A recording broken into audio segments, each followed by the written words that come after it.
vos applaudissements, mesdames et messieurs, Monsieur Fahmy, ancien ministre des Affaires.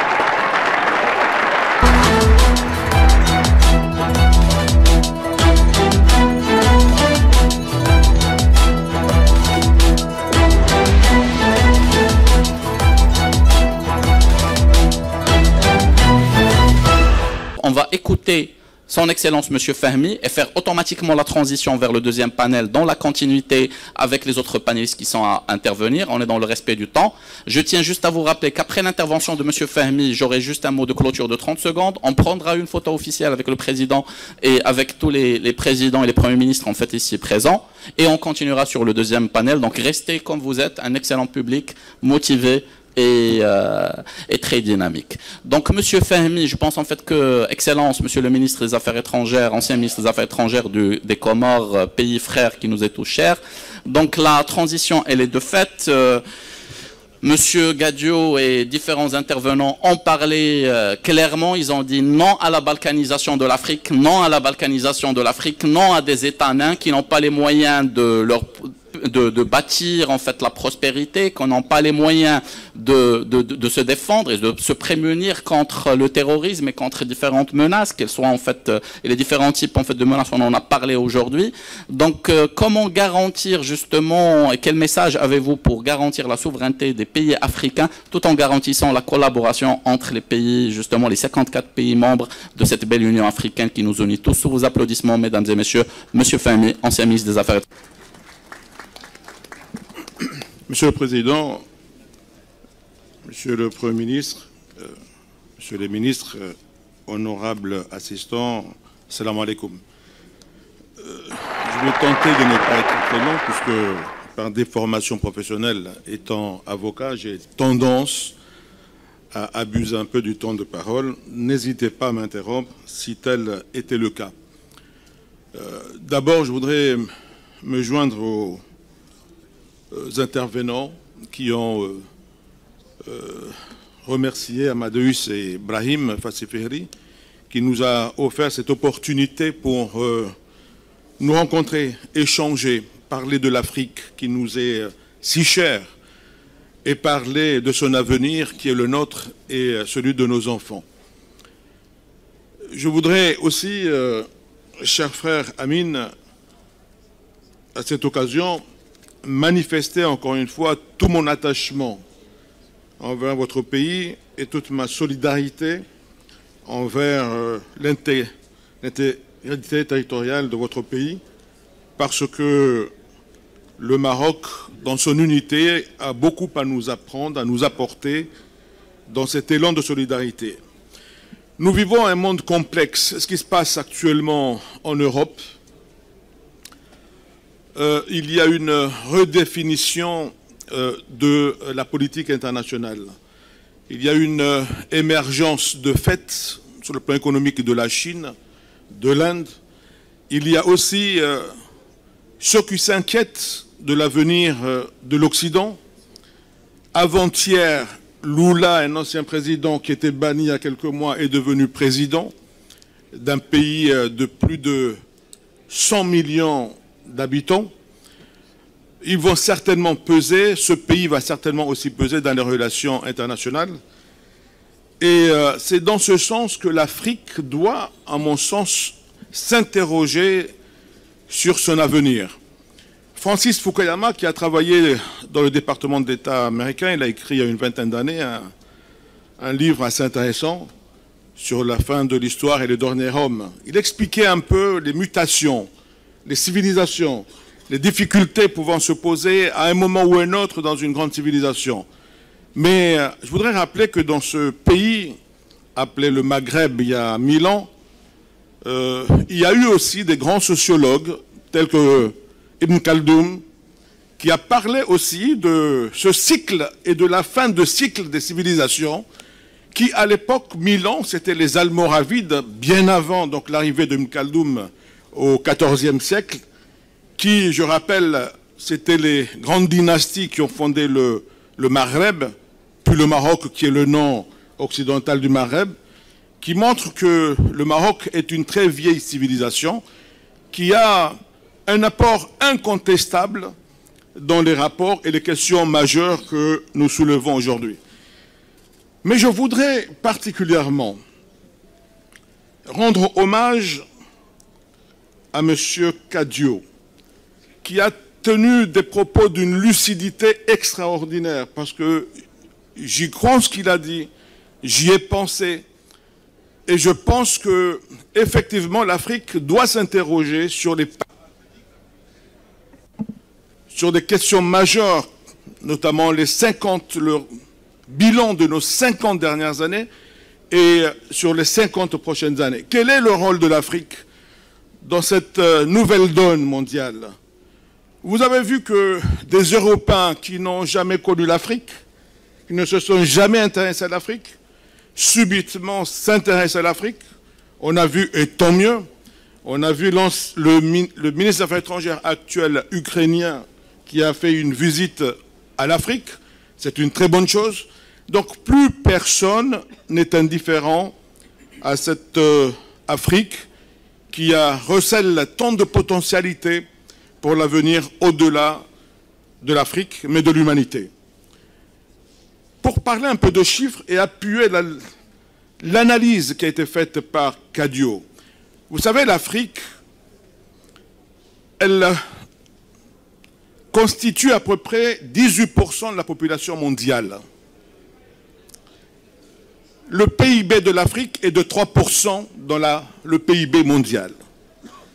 Quand on regarde la Chine a à peu près une population équivalente à l'Afrique, soit 1/5, 20% de la population mondiale, avec un PIB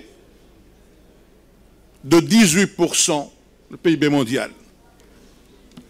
Alors, quand on analyse ces chiffres, une population équivalente à l'Afrique, avec un PIB de 6 fois plus que l'Afrique, ils auront incontestablement et nécessairement les moyens de leur politique. Et l'Afrique? Quels sont les moyens à notre disposition pour réaliser le rêve de nos parents? Quels sont les moyens dont nous disposons pour réaliser nos rêves pour nos enfants? Quand on a un continent qui détient 3% du PIB mondial avec une population de 18%. Avons-nous réellement une marge de manœuvre? Je ne suis pas sûr.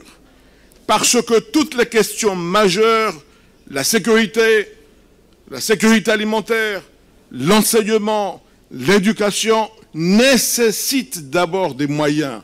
Or, ces moyens viennent dans la capacité à créer de la richesse, de produire de la richesse dans notre continent. Avons-nous aujourd'hui ces moyens? Je ne suis pas sûr. Très honnêtement, honorable assistance, moi je suis un peu gêné et parfois choqué, parfois même des larmes coulent quand on me dit qu'un pays comme l'Ukraine, parce qu'il y a une guerre en Ukraine, nos enfants ont faim en Afrique. Qu'avons-nous fait? Qu'avons-nous fait pour que nous ayons faim en Afrique? Parce qu'un pays est en guerre en Europe. Il y a un sérieux problème. Ce sont ces questions que nous devrions nous les poser aujourd'hui, entre Africains, les gouvernants africains, dépasser un peu la question idéologique. Il n'y a pas eu dans les 100 dernières années une idéologie aussi forte que le communisme. Or, les communistes, notamment de la Chine, se sont convertis en pragmatisme économique. Et c'est ainsi qu'ils ont fait de la Chine la capacité d'une production annuelle. Le PIB de la Chine en 1975 était à 176 milliards de dollars. Aujourd'hui, en 2020, il est à 18 000 milliards de dollars. Voilà un changement qu'il y a eu dans un pays. Voilà comment ce pays a pu s'enrichir. Voilà comment ce pays a pu avoir des ambitions universelles. Et l'Afrique dans tout cela. Allons-nous rester dans cet élan philosophique, idéologique de l'Union africaine, fut-elle nécessaire, comme l'a rappelé M. Ratebaye, et il a raison, mais nous devrions aussi nous donner les moyens, comme l'a dit Kadiot. Vous savez, pour finir. Le Maroc, quand feu Hassan II a créé l'école Hassania, c'est une école d'ingénierie par excellence, où il formait des ingénieurs dans le but de construire des ponts au Maroc tous les ans, chaque année un pont. Nous sommes dans les années 60, début 60. Sa Majesté Feu Hassan II a été critiqué par des institutions de Bretton Woods comme étant un gâchis, des dépenses inutiles, mais que grâce à ces ponts, le Maroc a été irrigué, a permis l'émergence d'une économie tertiaire, d'une économie capable de produire des mangues aujourd'hui au Maroc, alors que c'était impensable il y a 50 ans. C'est grâce à cette politique visionnaire qui a fait qu'on peut ne pas être d'accord de temps en temps avec nos partenaires institutionnels ou nos amis, parce que nous avons la conviction que ce que nous faisons est juste et bon pour l'avenir de nos pays. Le Maroc a été un très bel exemple. Le Maroc enrichi. Il y a une maîtrise d'une technologie de pointe et de très haute valeur ajoutée aujourd'hui, parce que le Maroc a su garder son indépendance et a su justement favoriser l'émergence d'une industrie manufacturière, mais surtout en misant sur l'éducation. Moi-même, j'ai fait mes premières années de droit à la faculté de Casablanca. J'ai eu très sincèrement des brillants professeurs. J'ai continué à Assas et j'ai même regretté n'avoir pas continué à Casablanca parce qu'il y avait des professeurs tels Amalou et d'autres, des brillantissimes professeurs à Casablanca. Je me suis dit, j'aurais pu continuer à Casablanca. Alors, encourageons la réflexion qui doit porter sur la capacité à l'Afrique à échanger dans cette coopération Sud-Sud, encourageant l'Afrique à se poser les vraies questions, notamment notre capacité à produire, à transformer. Vous savez, l'Europe, elle a commencé d'abord par la communauté européenne du charbon et de l'acier. Avant de parler politique, elle s'est transformée à la communauté européenne, économique européenne, puis s'est mutée enfin pour devenir l'Union européenne, qui pose aussi problème, puisqu'on a vu le Brexit avec les Anglais il y a 2 ans. Mais au moins, ça s'est fait avec le temps. Nous, malheureusement, en Afrique, il y a eu cette institution. Elle a été trop politique. Et trop de politique tue la politique. Or, toute action sérieuse, réfléchie, doit être certes politique, puisqu'il faut qu'il y ait des initiateurs, mais il faut aussi qu'il soit pensé dans un réalisme économique, dans le but de transformer un pays et enrichir sa population. Sans cette richesse créée, je crains que nous soyons toujours dépendants des aides de l'Occident, de par-ci et par-là, de ceux qui voudront même assurer notre sécurité à notre place, parce que nous n'avons pas les moyens de le faire. Voilà, honorable assistance, pourquoi je dis qu'effectivement, je reviens, M. Gadio, le problème doit être posé à nouveau.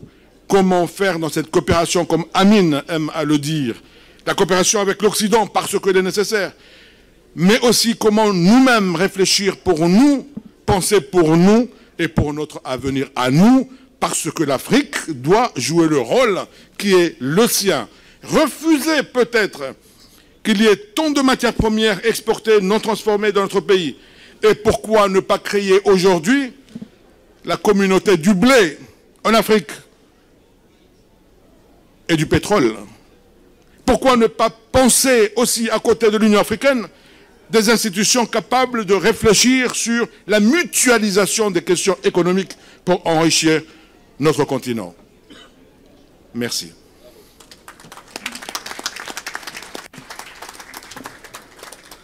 Merci, Excellence, chers frères, pour ce riche exposé qui venait aussi bien du cœur que de la raison. Et les deux nous touchent réellement. Merci aussi pour votre capacité d'écoute et pour votre capacité à résumer, à synthétiser l'ensemble des propos de tous les intervenants. Je ne ferai pas une clôture, mais beaucoup plus une transition.